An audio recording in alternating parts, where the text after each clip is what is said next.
तर मला असं वाटतं की या निवडणुकीमध्ये जरांगेनं काही कोणाला आणा आणि कोणाला पाडा अशा प्रकारचा रोल नाही केला.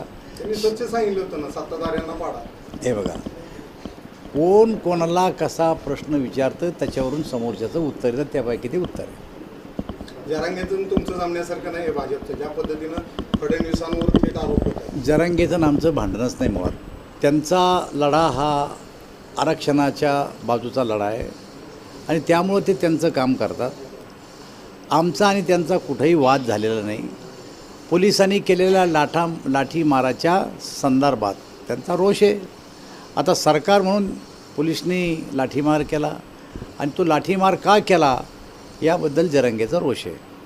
आता एकंदर या लोकसभेनंतर जरांगेशी काही चर्चा होईल? असं हे सरकार सतत त्यांच्याशी चर्चा करत आहे आणि पुन्हाही चर्चा करेल. चर्चेशिवाय प्रश्न सुटत नसतात. चर्चा आम्ही बंद केलेलीच नाही, चर्चा